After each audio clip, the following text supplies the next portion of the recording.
Hi and welcome. Let me take you somewhere raw, personal, and painfully real, where every confession cuts deeper than the last. She said she'd be working late. Again. I nodded and kissed her cheek, just like always. But this time, something twisted deep inside my chest. I knew.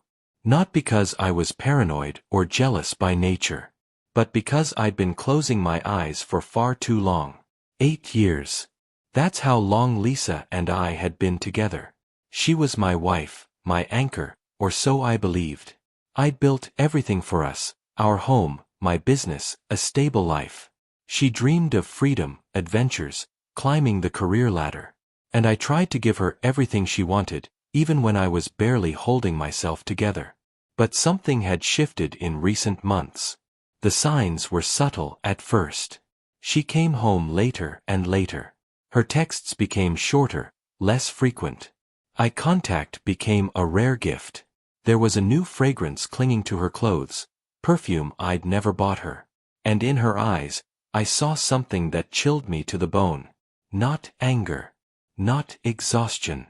Just emptiness. Complete emotional vacancy. That's when it hit me like a punch to the gut. We weren't us anymore. I tried talking to her, gently, carefully choosing my words to avoid any confrontation. She'd smile, too confidently, too rehearsed, and insist everything was fine. Just work stress, she'd say with a wave of her hand. That's when I made a decision that would change everything. I decided to stop talking and start watching. My upstairs neighbor was leaving for a week-long business trip. We'd always gotten along well, shared the occasional beer and friendly conversation. So I approached him with a request that felt both necessary and terrifying. I need to check something, I told him, my voice steadier than I felt inside. Would you mind if I borrowed your keys? He shrugged, no questions asked, and handed them over without hesitation. That very night, my hands trembling slightly, I installed a small camera in his apartment. Nothing fancy, nothing expensive, just a basic device pointed toward the door and living room area. My heart pounded as I positioned it carefully, making sure it was completely hidden. If I was wrong about Lisa, this would bring me peace of mind. But deep down, in that place where gut instincts live, I knew I wasn't wrong. The waiting was torture. Every day felt like a year. I went through the motions at work, came home, kissed my wife, and pretended everything was normal. But inside, I was counting down to a truth I wasn't sure I was ready to face. 3 days passed. 3 agonizing days of doubt, hope, and dread swirling together in my mind. Then came the moment I'd been both anticipating and dreading. I came home from work on that 3rd day, my legs feeling like lead. I locked the door behind me, walked into my study, put on my headphones, and clicked play on the recording. My breath caught in my throat. There she was. Lisa. Walking confidently through that apartment door with keys that didn't belong to her. She wore a short coat I'd never seen before and carried a bottle of wine. Behind her followed a tall man, someone I'd never met, never heard her mention. He wasn't from her office, wasn't part of our social circle, wasn't from our world at all. They were laughing together, completely at ease. He wrapped his arm around her waist, and she leaned into him like it was the most natural thing in the world. They settled onto the couch, and she rested her head on his shoulder with a comfort that spoke of familiarity, of intimacy, of something that had been building for who knows how long. Within 10 minutes, they were kissing passionately. I stared at the screen, unblinking. Strangely, I felt no rage, no explosive anger. Instead, there was this profound silence inside me. An odd sense of relief, like a pressure valve had finally been released.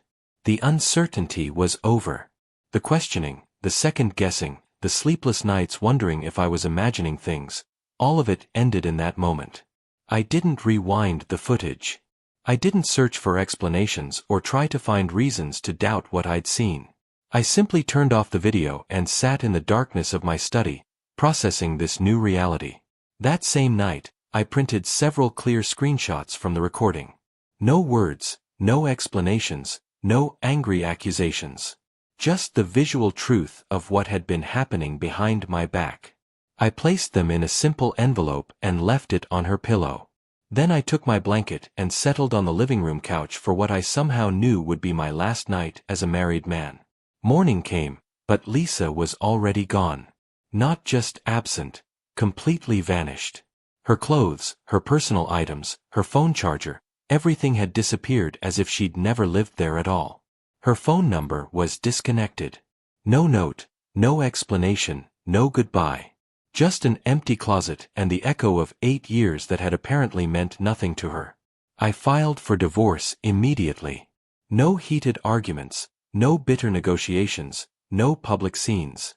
My attorney handled everything professionally and quietly. When the papers reached her, she signed them quickly, probably with relief, knowing she was finally free to pursue whatever it was she thought she'd found. A few months later, through mutual acquaintances, I learned the rest of the story. Her lover had been married too. Once he discovered that Lisa had abandoned her marriage for him, he ended their relationship within weeks. Everything she had sacrificed, everyone she had hurt, all the bridges she had burned, none of it mattered to him in the end. And me. For the first time in months, I could breathe freely.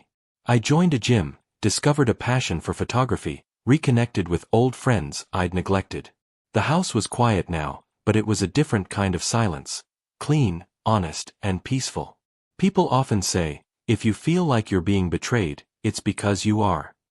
I used to dismiss intuition as paranoia. Now I listen to it above all else. I didn't seek revenge, didn't try to humiliate her, didn't scream or make dramatic scenes. I simply allowed her to leave and gave her the space to face the consequences of her choices. The only thing I left in her memory was that camera she never noticed, and the quiet dignity of a man who knew when to let go.